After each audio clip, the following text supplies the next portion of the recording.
আসসালামু আলাইকুম, কেমন আছেন সবাই? সবার সুস্বাস্থ্য কামনা করে আরও একটি নতুন ভিডিও নিয়ে চলে আসলাম আপনাদের মাঝে। আশা রাখছি ভিডিওটি আপনাদের ভালো লাগবে। একটা লাইক দিয়ে ভিডিওটি কন্টিনিউ করার অনুরোধ রইল।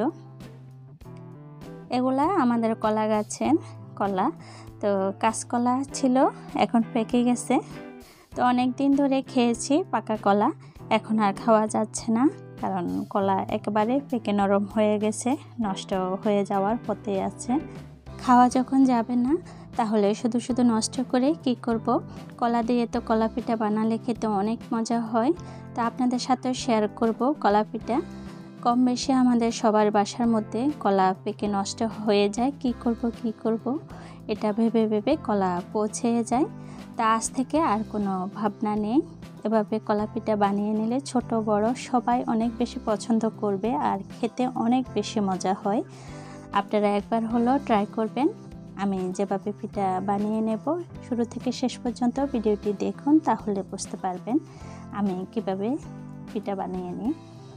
এখানে সবগুলা কলা আমি খোসা ছাড়িয়ে নিলাম, কয়েকটা কলা রাখছি, ওগুলো একটু শক্ত আছে সেই জন্য রাখলাম, আর বেশি নরমগুলা আমি খোসা ছাড়িয়ে নিয়েছি পিঠা বানানোর জন্য।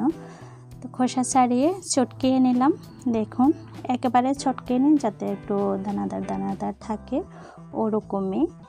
বেশি চটকালে তাহলে খাওয়ার সময় কলা বোঝা যাবে না, অন্যান্য তেলের পিঠার মতোই বোঝা যাবে।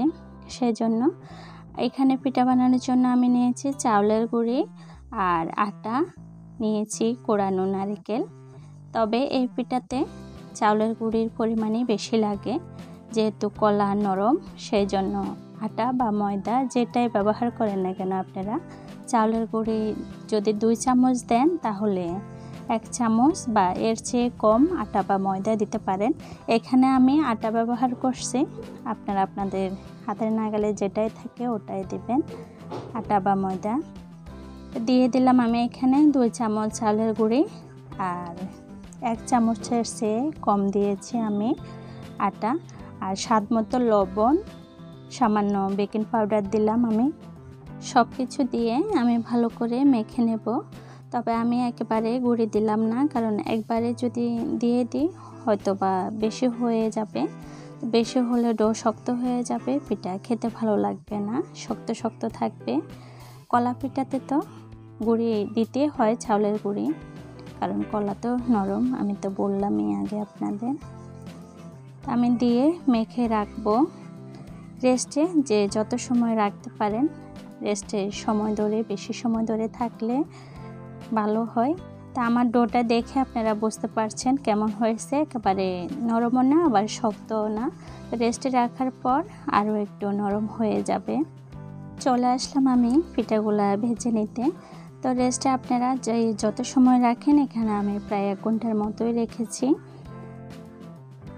এই যে দেখুন রেস্টে রাখার পর এমনও হয়েছে, আপনারা দেখে হয়তো বা বুঝতে পারছেন ডোর মধ্যে কলা আছে, সেটা দানাদার দানাদার বোঝা যাচ্ছে। তো এটার জন্য খেতে ভালো লাগবে পিঠাগুলা। আর দিয়ে দিতেছি আমি এখন কোরানো নারকেল। এই পিঠাতে অবশ্যই নারকেল ব্যবহার করতে চেষ্টা করবেন, তাহলে পিঠার টেস্ট বেড়ে যায়। আর নারকেল খেতে যারা পছন্দ করেন না তারা স্কিপ করতে পারেন। তেল গরম হয়ে গেছে আমার, দিয়ে দিতেছি আমি এখন পিঠাগুলা। তবে এই পিঠাগুলা বানানোর জন্য কলা যত পাকা হবে ততই ভালো হবে। তবে এখানে আমি কোনো চিনি ব্যবহার করিনি, আমাদের কাছে কলা পিঠাতে চিনি ব্যবহার করলে খেতে ভালো লাগে না। আপনারা চাইলে চিনি ব্যবহার করতে পারেন, হয়তোবা অনেকে বলবেন যে আমি কেন চিনি ব্যবহার করিনি, সেই জন্য বলে দিলাম। কলাতে যথেষ্ট পরিমাণ মিষ্টি আছে, একেবারে গাছ পাকা কলা ছিল, সেই জন্য আমি চিনি ব্যবহার করিনি। আমি জানি না এতক্ষণ পর্যন্ত আমার কোনো আপু ভাইয়েরা আমার সাথে আছেন কিনা, যদি কেউ থেকে থাকেন আপনাদের মূল্যবান সময় নষ্ট করে, তাহলে প্লিজ ভিডিওতে একটা লাইক দিতে ভুলবেন না। আর যদি মনে করেন আমার চ্যানেলটা সাবস্ক্রাইব করার যোগ্য, তাহলে আমার চ্যানেলটা সাবস্ক্রাইব করে সব সময়ের জন্য আমার চ্যানেলের পাশে থেকে যেতে পারেন। নতুন পুরাতন সকল আপু ভাইয়ারা অবশ্যই পাশে থাকা বেল বাটনটি অন করে নেবেন, এতে করে যখন আমি নতুন নতুন ভিডিও আপলোড করব সাথে সাথে আপনাদের কাছে নোটিফিকেশন যাবে, চাইলে আমার ভিডিওগুলো আপনারা দেখে নিতে পারবেন। কেউ যদি বন্ধ করে থাকেন তাহলে কোনো প্রকার স্প্যাম কমেন্ট করবেন না বা কোনো প্রকার ইমোশনাল কমেন্ট করবেন না, এগুলাকে ইউটিউব স্প্যাম কমেন্ট হিসেবে ধরে। আপনি ইমোশনাল কোনো কিছুই যাতে না বোঝা যায় ওভাবে কমেন্ট করবেন। আপনাদের সাথে কথা বলতে বলতে আমার এক পিস পিঠা ভাজি হয়ে গেছে। এখন আমি আবারও দিয়ে দিলাম, একটু হাতল ধরে ঝাঁকাই দিতেছি। অবশ্য ঝাঁকানো লাগে না, তবুও দিলাম।